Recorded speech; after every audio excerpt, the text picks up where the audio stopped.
Hello guys, I'm Rifat and right now I live in South Korea, Busan as a international student. তো আজকে ভিডিওর topic হচ্ছে it's not that special. আজকে আমি দেখাবো আমার বাসার আশেপাশের পরিবেশ, normal life of south Korea. স্টুডেন্টরা কীভাবে থাকে, এই জায়গায় কী অবস্থা, পরিবেশ কীরকম, এগুলি বলবো। চলুন ভিডিও শুরু করা যাক। তো এটা হচ্ছে আমার বাসা, আমি এই বাসায় থাকি।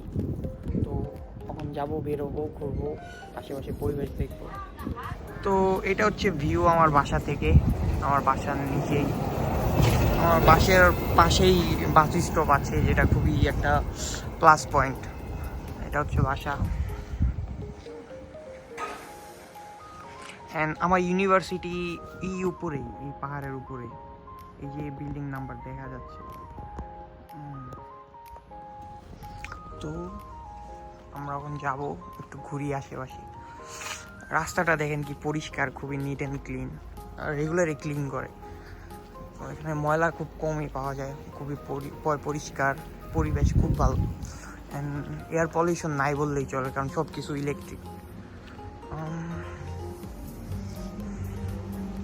তো আমার বাসার কাছে ওদিকে একটা পার্ক, এইটা হচ্ছে এই জায়গার লোকাল মানুষদের জন্য একটা পার্ক। সবাই এই পার্কে সকালবেলা আইসা মর্নিং ওয়াক করে, দেন দুপুরবেলা বিভিন্ন ফাংশন হয় এই জায়গায়, তারা অ্যাটেন্ড করে। মানে তারা খুবই হেলথ কনসিয়াস, তারা কোরিয়ানরা হেলথ নিয়ে খুবই সিকিওর। তো দেখি পার্কে কি হচ্ছে, লেটস গো দেয়ার। এটা হচ্ছে ভিউ পার্কের সামনে। অ্যান্ড এটা আমাদের খুব একটা ফেভারিট জায়গা, কারণ আমরা যখনই ফ্রি থাকি, টাইম পাই, বন্ধুবান্ধব সবাই এই জায়গায় আড্ডা দিই এই সিওর সামনেই। অ্যান্ড এর অপোজিটে হচ্ছে পার্ক।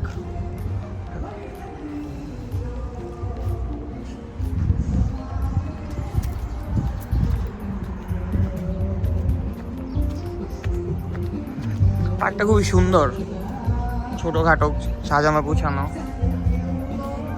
এই জায়গায় ফাংশন হইতেছে মেবি, সব বৃদ্ধ লোকেরা এখানে আইসা ফাংশন করে, গান করে, নাচ করে।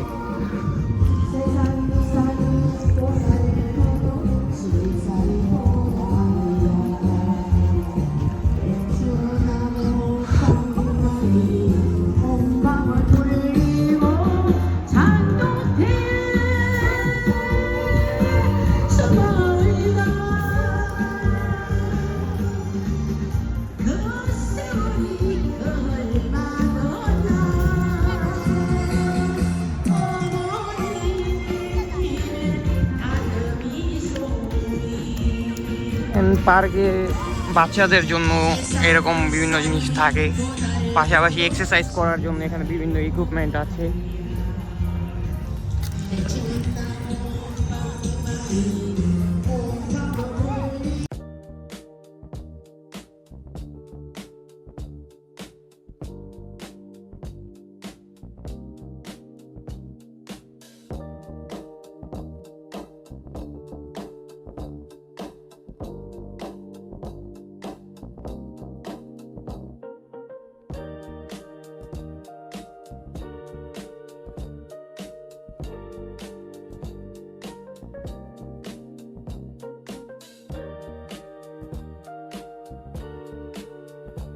কোরিয়া এত পরিষ্কার পরিচ্ছন্ন যে আপনার হাঁটতেও খুব মজা লাগবে। যেমন লোকাল রাস্তা দিয়ে হাঁটতেছি, বাট রাস্তায় কোনো ময়লা নেই, কিছু নেই।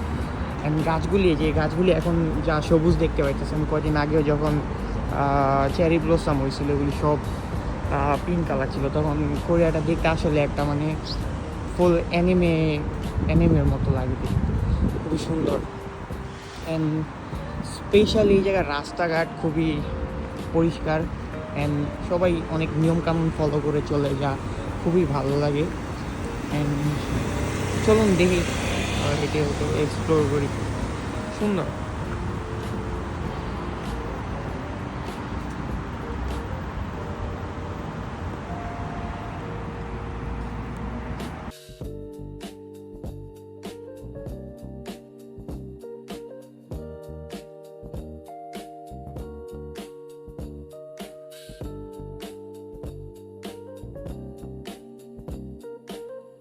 সো গাইস, আজকের জন্য এই পর্যন্তই। বাইরে অনেক গরম, কজ অলরেডি সামার চলে আসছে। তো কোরিয়া এখন খুবই গরম থাকবে। তো এখন বর্তমানে অনেক স্টুডেন্টেরই ফেভারিট ডেস্টিনেশন হিসেবে তারা কোরিয়া সিলেক্ট করতেছে, কারণ এখানে অন্য সব দেশের তুলনায় টিউশন ফি তুলনামূলক খুবই কম, অ্যান্ড এখানে জব ফ্যাসিলিটিস তুলনামূলকভাবে অন্য সব দেশের তুলনায়ও কম, কারণ এখানে মানে এই দেশটা এখনও স্টুডেন্ট ফ্রেন্ডলি হতে পারে নাই। তো তারপরে যদি আপনি ল্যাঙ্গুয়েজ জানেন, দেন স্কিল থাকে আপনার, তাহলে আপনি অবশ্যই জব পাবেন। যারা বলে জব নাই, এটা আসলে সত্য না। জব আপনার স্কিল অ্যান্ড ল্যাঙ্গুয়েজ জানা থাকলে যে কোনো দেশে আপনি জব পাবেন। তো এখন আমি অলওয়েজ ওয়েলকাম করবো আপনাদের, যাতে আপনারা কোরিয়া আসেন।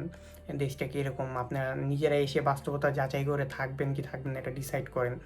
And Korea is not a bad place, like it's a good place. আপনারা অবশ্যই আসতে পারেন এখানে, কারণ ব্যাচেলার যদি আপনি তুলনা করেন অন্য সব দেশে টিউশন ফি খুবই হিউজ, বাট এখানে তুলনামূলক আপনি যদি একটা জব পান, প্রপারলি একটা জব পান, তাহলে আপনি ইজিলি নিজে টিউশন ফি ম্যানেজ করতে পারবেন, অ্যান্ড আপনি চাইলে মোটামুটি সবই ম্যানেজ করে চলতে পারবেন। So I think it's a good place for students. তো এটাই, আর নেক্সট ভিডিওতে বলা হবে আরও বিভিন্ন বিষয়। তো আজকের জন্য এই পর্যন্তই। আল্লাহ হাফেজ, bye bye, take care guys, আসসালামু আলাইকুম।